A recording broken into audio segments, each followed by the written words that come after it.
Hi, everybody. You're listening to Radio Cherry Bombe, and I'm your host, Kerry Diamond. Today's guest is one of my faves. It's Hilary Sterling, the culinary force behind New York City's beloved Ci Siamo, soon to open in Boston as well, and first-time cookbook author. Hilary is known for her bold, soulful Italian cooking, which she showcases beautifully in her debut cookbook, Ammazza, Culinary Adventures from New York to Italy and back again. The book is out tomorrow, and the title, Ammazza, is Roman slang for you killed it or you slayed. Hilary has a long history on the New York restaurant scene. She worked for Bobby Flay back in the day when he was a restaurant chef before he became a TV star. She still considers him a mentor. She worked for Missy Robbins at A Voce, and she was the chef of the Beatrice Inn when it got 0 stars, ouch, from the New York Times. Hilary and I talk about that period in her life and how the review, as painful as it was, helped get her on the right track. Today, Hilary is part of Danny Meyer's Union Square Hospitality Group, which has so many incredible women leading its restaurant kitchens, from Ci Siamo to Union Square Cafe and beyond. It's great to see, and we talk about that too. Hilary is incredibly proud of her cookbook, as you're about to learn. Ammazza was a long time in the making, and the process taught her a great deal about herself and her cooking. And of course, we talk about food. Pasta and more pasta, vegetables, vinaigrettes, and her popular rainbow cookies. Stay tuned for my chat with Hilary Sterling and check out our Substack for a recipe from Ammazza. You can find that at cherrybombe.substack.com. The link is in our show notes. Today's episode is presented by La Crema, the first official wine partner of the WNBA. La Crema is a women-owned, women-led winery based in Sonoma County in California, and part of the Jackson Family Wines portfolio. The inaugural La Crema WNBA white wine was just unveiled to celebrate the league's 30th season, offering fans a fresh, celebratory way to toast the continued rise and cultural momentum of women's basketball. And what a time to be a fan of the WNBA. I'm a fan, and I know lots of you are too. And we all know this season is going to be the most exciting one yet. Let me tell you about the wine. La Crema debuted it at Cherry Bombe's Jubilee Conference the other week, lucky us, and it is bright and refreshing and bursting with lively notes of crisp apple, citrus, and ripe summer fruit. I loved being among the first to get a taste. This is also a wine you might want to buy because of the label. Yes, when you see it, you'll know what I'm talking about. It reads Cheers to Women Winning in big, bold letters and was designed by Playa Society founder Esther Wallace to capture the energy and style of women's basketball. Cheers to women winning. I can certainly toast to that. The limited edition WNBA white wine is now available in stores nationwide and online at lacrema.com. Don't forget, always drink responsibly. Today's episode is also supported by Davines, the Italian hair care company that cares deeply about 2 things, your hair and our planet. Not only does Davines have a European regenerative organic center at their headquarters in Parma, Italy, but they also support an annual Good Farmer Award, which recognizes beginner farmers following regenerative farming practices. The winners receive financial support to apply toward community programming and essential equipment. I had the pleasure of meeting this year's U.S. winner, Rachel Culchin of California's Blue Heron Farm, at a recent Davines event, and I was blown away by what she's built. I'll put a link to her farm in the show notes in case you'd like to learn more. Let's talk about the amazing products from Davines. Their essential hair care range features regenerative organic certified active ingredients, and they've introduced new packaging with a lower environmental footprint, like their shampoo refill pouches. No matter your hair type, Davines has a product for you. I have very curly hair and use the Davines Love Smoothing Shampoo and Conditioner. Also in my regular rotation is a Davines product called This is a Curl Building Serum. Quirky name, great product. I use it as a styling product when I want to air dry my hair. I work about a quarter's worth of the serum through my very wet hair, scrunch, then leave it be. I'll put a link to the serum in the show notes. You can find the Davines products perfect for you at davines.com, sephora.com, and select hair salons. Now, let's check in with today's guest. Hilary Sterling, welcome to Radio Cherry Bombe. Thanks for having me back. I can't remember when you were on the show last. You were at Rockefeller Center. Okay. It was cold outside. I remember being cold. It was probably around the time we opened Ci Siamo. When was that? When did Ci Siamo open? October 2021. Okay. Wow. Right, We were still pandemic. really in the Yeah, throes we of it. were. Oh my gosh. I still remember that though, because it was such a big deal. I was so happy. I mean, obviously we care deeply about female chefs and where they're working and who's hiring them and what restaurants are opening and all of that. You started something in that organization and now it's like almost all female chefs. It is a lot right now, which is Yeah. great. I mean, it was definitely a moment, and Areta and Lena, they spent so many years within USHG, and to see them rise up and to see them take over these large restaurants and to be so successful in it is really magical to watch too, and be a part of that team. Got a whole girl gang now over there, which is We got fantastic. Claudia, Karen, it's great.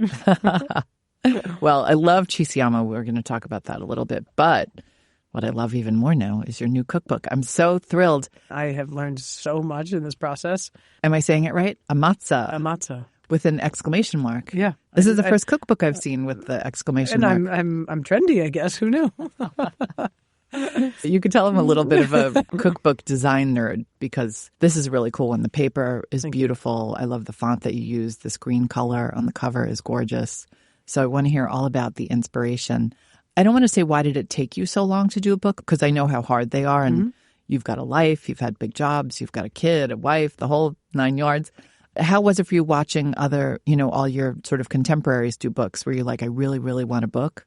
When the idea came up, it was 10 years ago, the concept that I had then and the idea then, I'm not glad it took 10 years, but I'm glad it took 10 years because that iteration and then the next iteration, and then we wouldn't have gotten to that iteration. And I think that's the one that I would want represent me. I mean, COVID helped us put things to the wayside and focus on what that was. And when we decided to revisit this again, I was like, okay, now I'm really ready.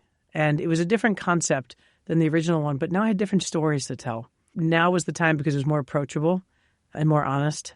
And it wasn't just about the food. It was about the trajectory in my life and my stories.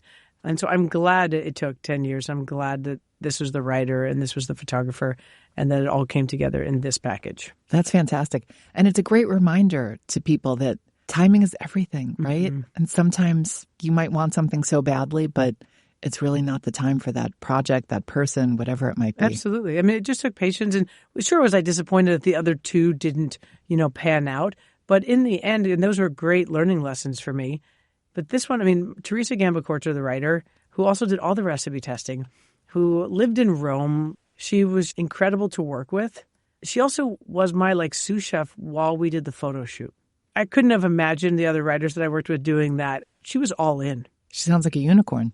She is, and I would do it again with her, 100%. I would write another book with her because she was that much fun. She came to the restaurant once a week, 2 to 3 hours, and cooked with me and recorded me and allowed me to be me and not being like, I would forget to weigh out things all the time. I would forget to do things. We would just cook. And she got to know my team, which was really fun to watch.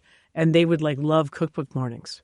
And they would have my station set up for me with cups and pints and a scale and a cutting board and be ready for whatever crazy thing I was going to do for those 2.5 hours. And they were having coffee when I would come in and it was just a different world to watch and a very surreal moment. And I guess I still haven't really accepted that it's sitting in front of me.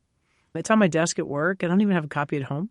I brought one home and then I had to use it. The cobbler's children have their shoes, right? Yeah. I brought it home and I showed it to my son and I went into the room for a second. He comes back and he's like, Mom, it's you. And I was like, Buds, you're also in there too. It was so cute to watch his facial expression about it. I love the concept of cookbook mornings. That sounds so cool. It was fun because it's not all Italian food in there. The team in the morning would love it because I'd be cooking them breakfast and I'd be like, okay, once I was done, I'd pass it over and there's a whole Mexican section and pass over and there's things I cook at home, patty melts and stuff. So we were making all this food and they were just living their best life on Wednesdays or Thursday mornings, enjoying breakfast cooked by me for them. And it sounds like the process was fun for you, which isn't always the case when you are a restaurant chef. Teresa made it easy. She came to me and then I would send her home with care packages to test them again. So I'd make her a kit, send it home, and we would work on it. And then she would cook for her family she's made those rainbow cookies over and over and over again. I think she just likes them. Got to talk about the rainbow cookies in a minute. I should probably explain why I said that. You're a restaurant chef. You have a job. Your job is not the cookbook necessarily. And then you're not a home cook. And these books are for home cooks. She had to really reel me in and wrangle me because she was like, I'd be like doing like 17 things to like get to the carrot or something so silly. And she's like, well, let's figure out how we're going to do this for, at the restaurant, we steam, smoke, roast, and then sear our carrots. So if you ever come to Ci Siamo when you order a carrot, know that it took 4 steps to get to that plate. So the recipe in the book is, she was like, you got to understand that. Like, I was like, okay, I hear you. So she taught me a lot about actually becoming a better home cook. I'm a terrible home cook where I cook like for like 15 people. And then my wife's always like, what am I going to do while you're at work this week with all this food? So I'm getting a little better at cooking at home for smaller quantities. What's on the front cover? The 3 Roman pastas. I know we're missing one. There should be 4. I couldn't tell you what the 3 Roman pastas are. There's 4. If this were a test, I failed. Okay, you can do this, I promise. The 4 traditional Roman pastas are cacio e pepe, amatriciana, rigatoni alla grigia, and carbonara. So the carbonara is missing because it's just not my jam. It's not my favorite. That is a complicated recipe. And it's not something we make in the restaurant, and it's not something I really make at home. I also have like nightmares. We used to run it at Lupa. And, my gosh, Lupa, throwback. And someone once, they put the wrong container on the line and we couldn't emulsify this pasta with this. And we're like, what's happening? Turns out someone replaced like pecorino with like some kind of flour or like some granulated something. And we're like, this isn't right, this texture. And I just have these like nightmares of never being able to emulsify a carbonara. But for me, these are my 3 favorites. And the alla grigia is what we serve at Ci Siamo. At Vic's, I serve cacio e pepe. And amatriciana is my like away dish when I go and travel. That's the dish I do when most of the time at a lot of events. And it's your party trick. It's my party trick. Then on the back cover, you have the rainbow cookies. I grew up in Staten Island with all the Italian bakeries, so that was a staple. But I never liked them. Mm-hmm. I don't know why. But I was at Ci Siamo one day, and you sent out a plate of the rainbow cookies, and I was like, these are my favorite cookies on the planet now. I can tell you why you hated them in Staten Island. So, tell me. So I just, I grew up right over the other Verrazano, right on the other side. We would go to Knapp Street Bakery. My favorite cookie of those bakeries was those fluted butter cookies filled with jelly, dipped in chocolate with the rainbow sprinkles. Still, if you gave those to me now, I'd be stoked. I'd probably go in the back and eat them and be like, oh my God, this is amazing. But the rainbow cookies, in all of these places, they have the jelly in between the layers. So which then prevents the cake to being soaked correctly. The jelly acts as like this barrier that the almond soak can't get through. And then also, those ingredients in those bakeries they use are terrible. Right? Bad food coloring, bad almond extract that tastes like, I don't even know, but like detergent. And we use amazing products. So we remove the jelly. We use great almond extract, almond flour, cream cheese. We press them with like a half a wheel of Parmigiano. The Parmigiano fits perfectly and it's just enough weight in big slabs and like half sheet trays. And then so we soak each one, layer them, and then press them overnight before we cut them and dip them. There's a whole thing with it, and it all started by accident, but there's only like 4 desserts in the whole book, and that's one of them. And that recipe is like a 2-3 pager in the 300. It's like the carrots, right? Why so few desserts? I'm a savory chef.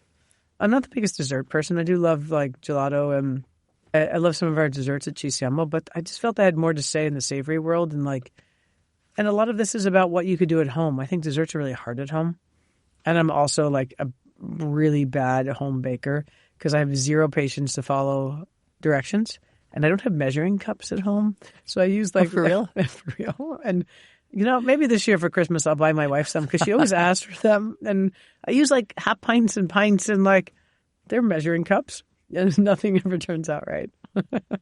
Oh my God, everything looks so good in here. And cute pictures of you and Tess. Yeah. And I love it. Oh, and your that one. son, Rowan. Oh my God. Look so at we the took him curls to the on front him. steps of my childhood house, which we don't own anymore. And we basically did a photo shoot without asking them. And the funny part was this amazing New York moment, right? My son at that time was 3 and ringing the doorbell. Like to a point where there's no one home. It was a Wednesday at 12:30 and no one was home. And he kept ringing. And finally they had their like Nest doorbell or whatever. Someone answered and was like, hello? And I explained, I apologized that we're on their front steps of their house. And I was like, but my grandparents were the owners of this house. And my parents were the second owners. And he's like, what was your family's name? And I was like, Sterling. And he's like, I know your parents. It's okay. And the funny part was that he also had Christmas decorations still up. Sounds about right. There's like in one picture, you can see a little bit of a Christmas tree on their front steps and snowflakes hanging. It was April 27th or something like that last year. But it was just like that moment of this guy being like, I know your family. And my grandparents were the first owners of that house. It meant so much to me to take Rowan there and to shoot on those steps and kind of make it a real book, a real story, and it's real life. And he never came out of the house, the guy. He wasn't there. I'm guessing he was at an office somewhere. Because you said it was the nest. He was talking through the nest. Oh, my God. That would have been even weirder if he didn't come outside.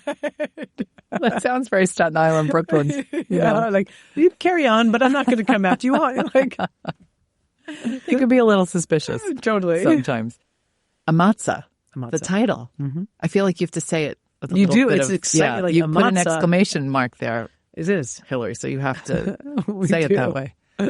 It's slang, and it's like Roman dialect, and it's supposed to be, you killed it, you slayed. That was an amazing time we had.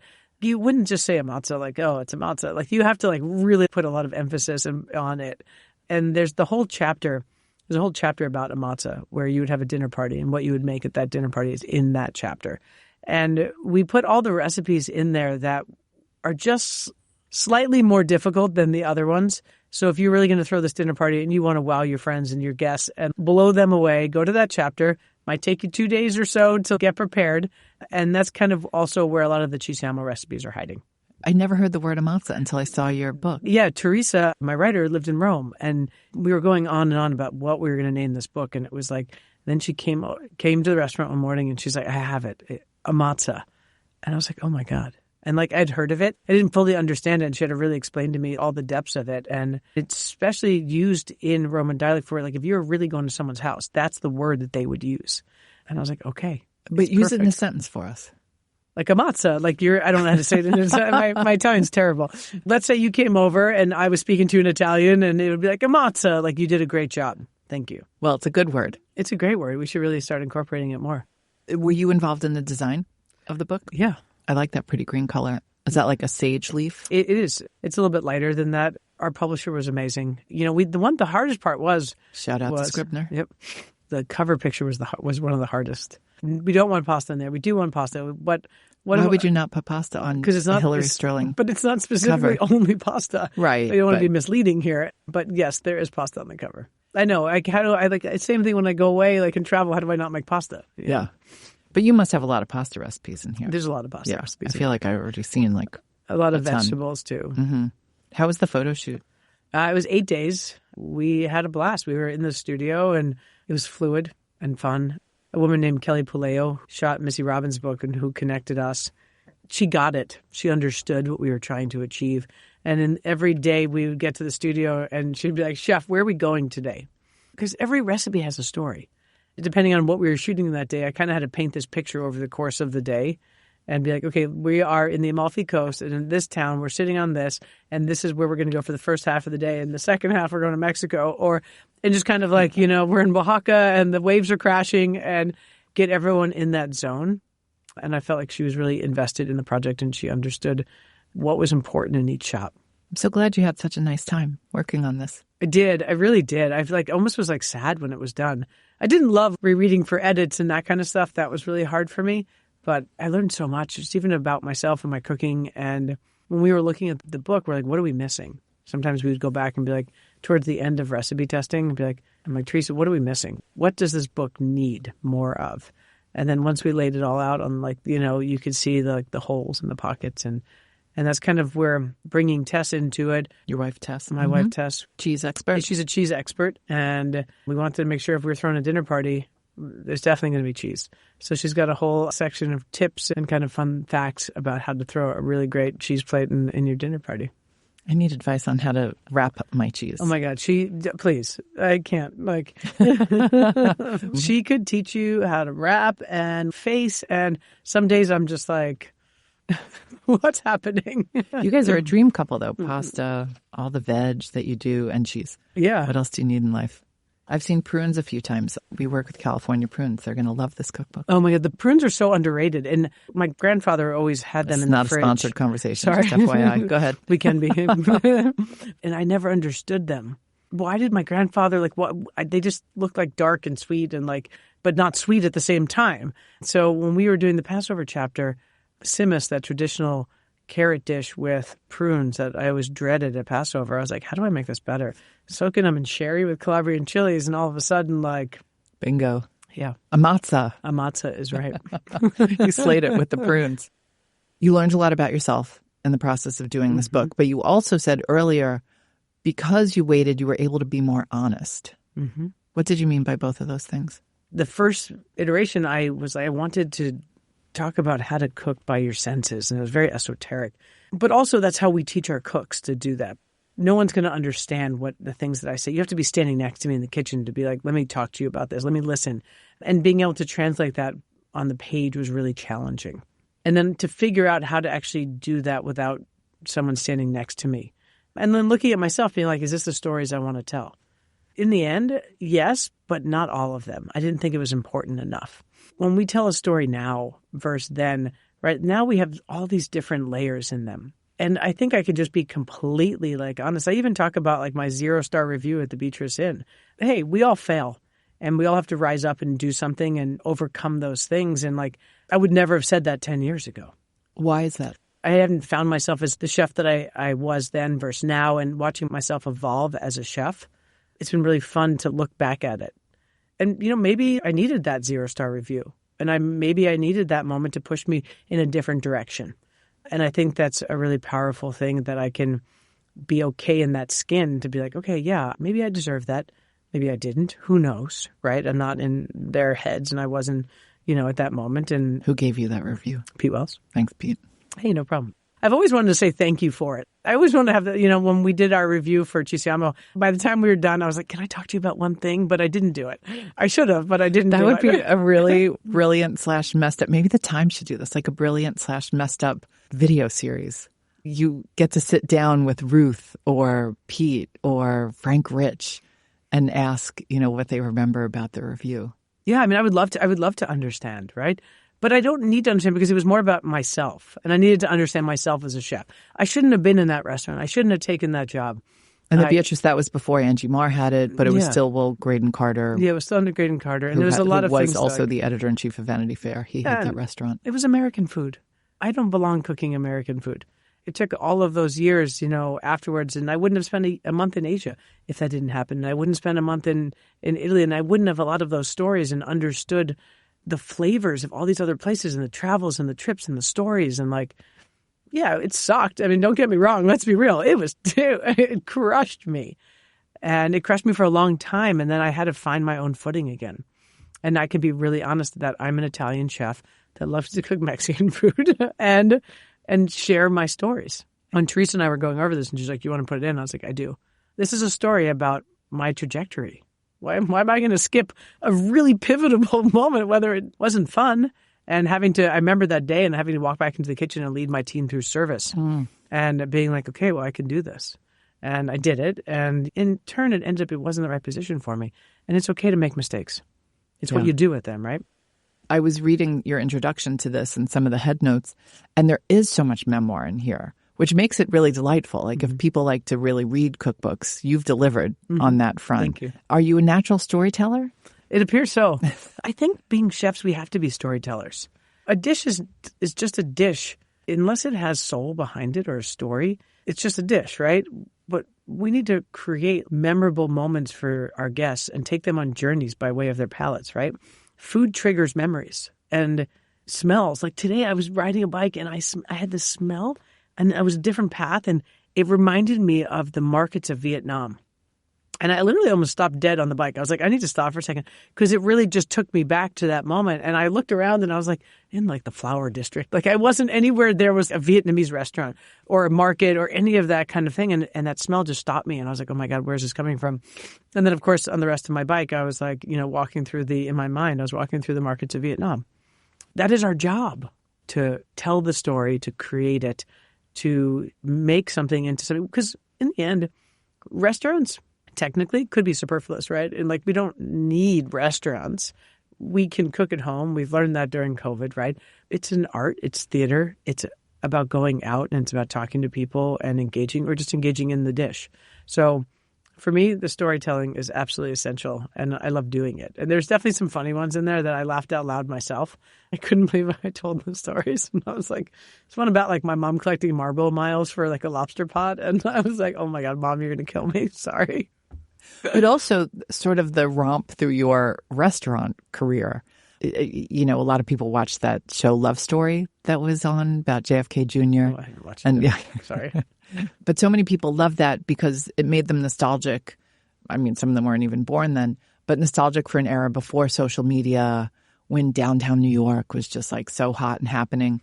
Reading all the places you worked, I was like, oh my God, I forgot she was at Mesa Grill. I forgot this and that. And your story is the history of like New York dining for certain, you know, for a few decades. Mm-hmm. It's been a long time. Yeah, I mean, Mesa Grill is still one of my top favorite jobs. I mean, it was my first real New York City kitchen, and understanding that volume and the food that I had no idea what I was doing. And, you know, that's when we all got to know Bobby Flay. It was his first big restaurant? Yeah, he had Mesa Grill and Bolo when I was there. Oh, and that was Bolo. it. I forgot and about just Bolo. those two. So he was still there, and there was no Beat Bobby Flay yet. Yeah, none of that. And his office was up these carpeted stairs in the back of the restaurant. And back when restaurants had carpets. Yeah, it was carpeting.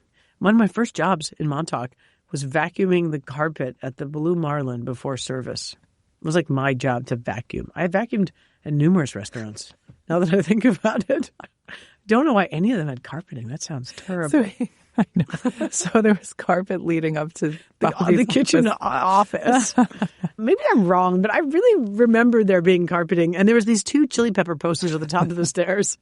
I recreated one of the chili pepper posters in the book because it's when I started learning about balance. And, I thought that was a commentary on the interior design. The carpet and the posters. I just remember like being dark and like, you know, that kind of. What was he like as a boss? He was great. He taught me so much. Yeah. He was nice in the kitchen? Yeah, absolutely. Yeah. I worked for him for years. I learned so much in that time with him. Now, I still view him as a mentor, and I still call when I need something. I get to judge Bobby Flay every once in a blue moon, too. Do you? It's great to have that person. He said something to me once that stuck with me so long. And we had this line cook, Miss Columbia, that worked the corner station, which was the quesadilla, queso fundido, and tamale with shrimp and cream sauce station. And I worked next to Miss Columbia. And this is when we didn't have like the cell phone. Like this was like way before all of it. You know, when I became a sous chef there, I just trusted Miss Columbia. And he came in the kitchen one day, you know, ready to work for service. And he was like, "Did you line check?" And I didn't check Miss Columbia's station because I was like, Miss Columbia's been here since the day it opened, you know. I was like, and he basically taught me that day is like, that it doesn't matter. We still have to make sure what happens if it's scorched, what happens if it burned, what happens if it was curdled. I mean, there's 17 things that could have gone wrong. I didn't taste it, and I learned a very valuable lesson that I teach my team over and over again. Like, it doesn't matter. What happens if someone drops something in there on the way before you know, there's so many things that could have gone wrong. Just that, and then using chilies and to balance and sweetness and acid. It was great. It was a great experience. Even your story about whoever messed up the mise en place, which ruined carbonara for you forever. Totally. That's such a good lesson for people because sometimes you think like, oh, great, I need to work in this kitchen basement for 6 months just chopping scallions or whatever. But it's so crucial when crunch time's happening and you're in the kitchen and you reach for that ingredient. And if it's not what it needs to be, you're screwed. Like, what's going on? And you have to have the education to know that it was wrong. It takes time. So you also worked with Missy, A Voce. I was very happy to see Missy's Family Tree series. It was so fun. For many reasons. I was so sad not to be at that dinner. How did it go? We had such a good time. Just basically making fun of each other for all the funny things that we did. I worked with her for 4 years. A Voce was Michelin star. Like, we had things that we had to do there and achieve. And she'd be like, remember that time you did that weird apple hat for that gnocchi? We're like really just busting each other's chops over like the silliest things. And then honestly, the food we created that night was delicious. Oh, no doubt. I mean, was you really both fun. Are, when people ask me where to go in New York, I'm always like, Ci Siamo, Lilia. You know, I love how you two cook. It was a really fun experience cooking together in the kitchen. She's like, it's pasta. You go do your thing. And I was like, okay, I'll cook it. Missy's been super honest about the pressures of the Michelin system and the star system and how she wanted to get away from that by doing her own thing with Sean over at Lilia. Yeah, well, the way we cook now versus then, that's kind of like what we were making fun of each other about, like the things that we would do. But now our food is, it's real, it's simple, it's aggressive, it's bold, it's fun. the most important part is it's fun. We're not taking ourselves so seriously. We're making pasta. We're making vegetables. We're cooking proteins the way they should be cooked and not overcomplicating things. Why I was so thrilled to see Missy's family tree, not just because there's one person I didn't know on it, but the other folks, I was just so excited to see you all cooking together. It made me think of that stupid Gods of Food issue of Time magazine when they did the family tree and they did not include a single female chef. That is true. And that led to the article that Hillary Dixler did about women being left out of food conferences, which led to our Jubilee conference. Yeah, that's amazing. The ripple effect of all of that. We've been doing Cherry Bombe now for 13 years, and I often think like how far women have come in the food world and how much opportunity exists now and how many amazing women are leading kitchens and, have their own restaurants or brands or beautiful cookbooks, all these things. And it makes me so happy. But I'm curious, for those of you who were like really in the trenches and still are somewhat, do you feel like there's progress? I feel like there's progress. I love when women apply for positions and we can help and make sure that we can get them in the right position so we can keep growing. I think, there's been a lot of progress. I was doing some research the other day, and there's so many female chefs up in Maine, too, because I've been really doing some of my homework about learning New England for our upcoming Boston opening, and I feel like there's so much more. We had a Boston opening. We didn't even get there yet. Can we say that? Yeah. Are you allowed to talk about that? Yeah, we can. There's going to be a Ci Siamo in Boston? There's going to be a Ci Siamo in Boston. How cool. Okay. A family in Boston. Oh, great. Yeah. Bring them all.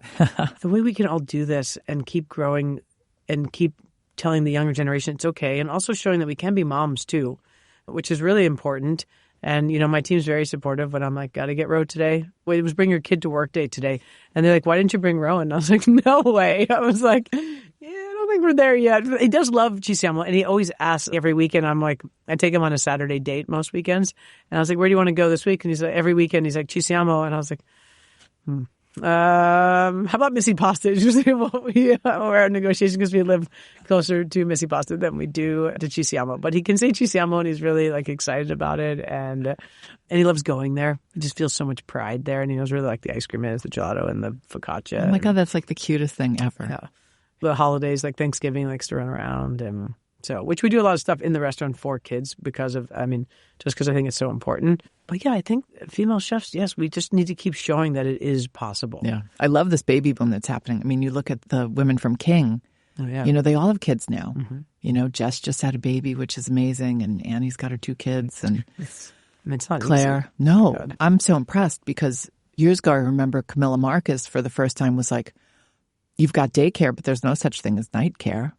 Yeah. And most restaurants, the super successful ones, revolve around nighttime dining. I saw her in Ojai Food and Wine, and we were chatting about that. And I was like, you have 4 kids? It's like, but she was one of the only ones talking about that. I've never even heard the term night care.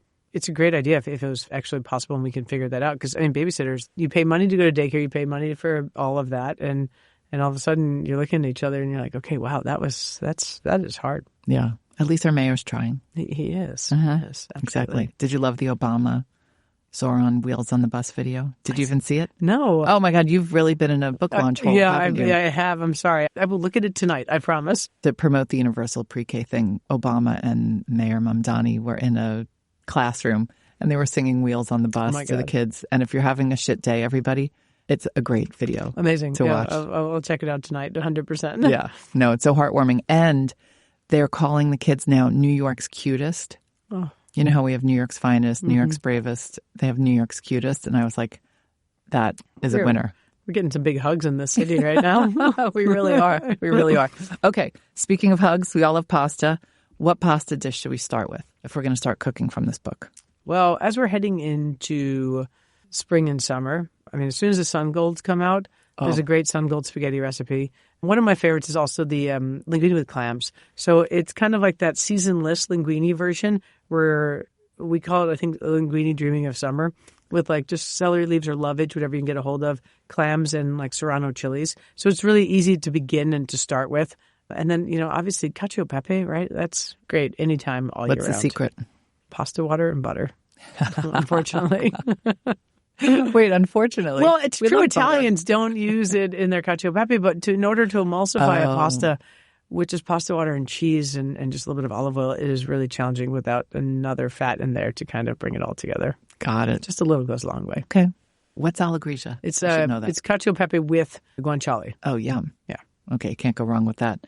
And then your amatriciana, my real favorite. Your amatriciana. We're making ramp amatriciana this week. Did you say in Boston? Mm. Oh, is Boston open? No, we're just doing a lot of events up there. Got it. Okay. Just kind of settling in, meeting friends, going out eating. Making friends. Yeah. Are you making the ramp amatriciana in New York? If you want to come in, I'll make it for you. Okay. I do not. I have a different ramp pasta right now on the menu with orchette, ramps, and pistachios. How much longer are ramps? Oh my God, we're good. We have time. Oh, good. Okay, because I got to travel next week, but maybe I'll. Oh yeah, the week after that. Right now we are overflowing of ramps, so we have a couple more weeks definitely. What else would you love people to make from the book? The salad dressings in there and some of the vegetable recipes, like the asparagus, is definitely will get your mind thinking, and you'll become more comfortable as a home cook. Once you start with the vinaigrettes in the book, there's a pantry section just kind of talking a little bit about that. Once you have that basic knowledge of it in there, all the salads become real easy and all the vegetables become much more obtainable. I think sticking with the veggies first and then moving into the pastas and the entrees. Cool. I keep opening to this page because it's all my favorite things. Yeah. Cavatelli allo scolio with scallops and cherry tomatoes. Mm-hmm. I mean, come on. I never thought about putting scallops and cherry tomatoes together in a pasta. That was the original dish that we were going to open Ci Siamo with, and we did not use the scallops. We ended up using lobster and then into crab now, which has become the staple. The scallop one is one of my favorites because the sweetness, and they kind of mimic, we used to cut them the same shape as the pasta, so you would just be eating this pasta not knowing if it's pasta or scallop, and you're like kind of just taking your own mind on this guessing journey, but also coming together. I love scallops. We have a great fishmonger at the Green Market in Carroll Gardens, and when they have scallops, I'm so happy. I'm a big fan. I didn't realize how much I love scallops. I just eat them raw from the farmer's market. Yeah, as you should. Mm-hmm. That was my first job, was at my second job, a place called Murphy's Pub in Montauk. I read about that. And the fishermen would come to the back door and with their scallops, and I remember my chef, Tom, taking a scallop and just eating it raw right in front of me, and I was like, whoa. I was like, I didn't know you could do that. No, I love it. I think I learned this from Erin French, a Maine chef. She has a really nice recipe for a salad with apples, I think, cut into matchsticks, and the scallops sliced. What way would that be horizontally? Like we call it equator sometimes. Equator. Okay. Yeah. That's a good one. Yeah. I always get stuck on vertical and horizontal. There's a scallop tartare in the book, too, which is another one of my favorites, where we cut potatoes and scallops the same size. So here, these confit potatoes and these scallops, it's delicious. And tell us your take on crab fried rice. I love this. Oh, the fregola. So Uncle Boone's used to have that crab fried rice. They still have it at Thai Diner. And the numb prick next to it with the tomatillos and the serranos and the cilantro. So our fregola is a version of that in the Italian sense. Instead of using cilantro, we use parsley and Sinise chilies and not, any other Thai chilies.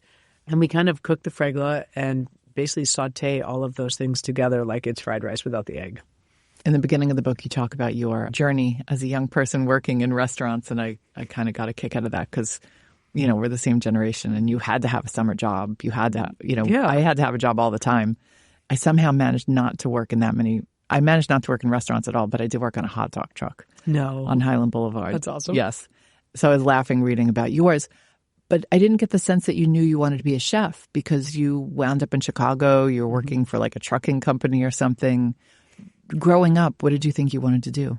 My first thing when I was growing up, I wanted to be a marine biologist. I was obsessed with the water and animals, and I wasn't that good in science, so that one went out the window. I loved working in restaurants because the dance always sucked me in. It's very addicting and this magical way that you can just have put together all these puzzles. And I played soccer as a team sport, so kind of the same thing as a restaurant. I went to business school, and I was like, I don't know if I want to stay in restaurants. I just really like working it, but it was always a hobby. I remember my dad asking me if I wanted a year off to go kind of explore, and I said no. And my sister went to Cornell, and then my dad's like, do you want to go to Cornell where the food school is? And I was like, no. My sister and I are a year apart. And I applied. I didn't get into that school. I probably would have gotten the hospitality in. School, right? Yeah. And I was like, I had been basically sitting behind my sister for years in school, and I was like, I think it's time for a little bit to have my own identity. I went to Chicago, and I had this job with a company called C.H. Robinson, where it was working in logistics for trucking companies. And I was like, wow, this is really boring. It was so boring. And it was like a big office, loud, 2 computers, like phone ringing all the time. Like you had to move stuff. It was really fascinating. And the Le Cordon Bleu cooking school was around the corner. And I just remember this moment that I talk about in the book too, when I went into O'Murphy's pub one day and the owner, Nancy Neff, was behind the line cooking. And I don't think she'll ever really understand that moment was so pivotal in my life, because I was like, "What, is everything okay?" I've never seen her cook. She was the woman that sat at the table and we fed her dinner every night, the last seating, and she drank red wine with ice and smoked Newports at the time. And I was like, I was just so confused. And I asked her if everything's okay. And she's like, well, Shane called out sick and I had to open the restaurant. It's her restaurant. She had to open it, right? Summer month, we're going to go. And I was like, okay, if I'm going to own my own restaurant one day, I should really learn how to cook professionally, just in case. Just in case. So you enrolled just in case. And that day I remember pulling my car into the parking lot of Le Cordon Bleu, wearing my like bad checkered pants and chef jacket and a floppy hat. Sounds so hot. It was so hot. And I have never taken them off since. It was the moment. I remember it really clearly. You know, I looked at my parents when I came home from the week at college, or I came home from Chicago one weekend and was like, Dad, I think I want to go to culinary school. And he's like, okay. And at that point, it was also, they helped me financially with that. And it wasn't like it is now. I think it was like $14,000 or something. Mm-hmm. Like, it was something that we could, work on. Mm-hmm. And I went at night after work. I never stopped working. I went at night. That was like, I would go and I was like, they're like, it's going to take you 1.5 years to finish the program. I was like, no, it's not. And we were like, I'm like, we can speed this up here. You had an affinity for it. I loved it. Yeah. I already loved cooking and I loved entertaining and I loved hosting. And I always did that with my roommates in Chicago. And like, we always did all those things. And even in college, we would host. We'd sneak into the kitchen and cook late at night.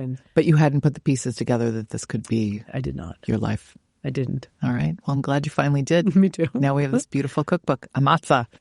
Let's do a speed round. What beverage do you start your morning with? Espresso. What's always in your fridge? Everything? No, you'd be surprised. Always tortillas, eggs and beer, probably. Champagne. What's your most used kitchen implement or tool? Ci Siamo or pepper mills. Pepper mills. Oh, how funny. Yeah. Okay. Black peppercorns? We use a mix of telecherry and a Cambodian peppercorn called kamput. What was your favorite food as a kid? I would say pizza, probably, or like Big C, or like bad Italian-American food. Are you a snacker? I can be. I know you're always tasting in the restaurant. Do you have a favorite snack food? Pretzels. Pretzels. Love dark, burnt, salty pretzels. Any kind of brand that you love? The Uncle Louie's ones, or I think Uncle Jerry's, or one of those. I'm a big fan of like the extra salty. My dad always had those big like Dutch ones, like the big thick ones. Uh-huh. I don't love those as much, but these ones, I think they're Uncle Jerry's maybe. We always had those giant pretzel sticks. Yeah, I mean anything pretzel, I'm pretty happy with. I'll even like every one time I have like a hankering for like one of those like soft ones on the carts, which I can't bring myself to do because I know how bad they are. They're never as good as you want them to be. No, they're terrible. Yeah. They're stale. Elbow Bread down in the Lower East Side, they have pretzels. What are you streaming right now? Paradise was the last thing I like fell asleep to the other night. Ringing endorsement. It's great. I just was really tired. Any dream travel destination? Oh, I mean, Boston. Everywhere. I am loving my trips to Boston. The train makes me feel like I'm going somewhere in like Europe. So, and it's really a beautiful train trip. If you haven't done it recently, it's really beautiful right now. Okay. I can't remember how you answered last time, but if you had to be trapped on a desert island with one food celebrity, who would it be and why? I probably said Marcella Hazan. I'll probably say it again. Or I think I said Diana Kennedy last time. One of the Abuela, the Nonas, icons. Whatever. Either one of them, I would be like enamored to sit and talk with them about food. I just had a vision of like a graphic novel of like you sitting on a beach with the two of them, but they're ghosts. And they're talking Italian, one's talking Spanish, but then talking to me in English. And then I'm like, oh my God, I don't even know who to talk to first. And they're passing on their lessons to you. That's kind of cool. Yeah. Yeah. Let's do it. All right. Done. Okay. Ammazza, you slay. I don't know if I used it the right way, but all right. Congratulations on your great book. Thank you so much. Thanks for having me. That's it for today's show. Thank you to Hillary Sterling for joining me. Check out Cherry Bomb's Substack for a recipe from Hillary's new book, Ammazza. The link is in our show notes. We would love for you to subscribe to our Substack. Our theme song is by the band Tra La La. Special thanks to City Vox Studio in Manhattan. Our producers are Catherine Baker and Jenna Sadu. Our executive assistant is Bridget Pittman. And our head of partnerships is Rachel Close. Thanks for listening, everybody. You're the bomb.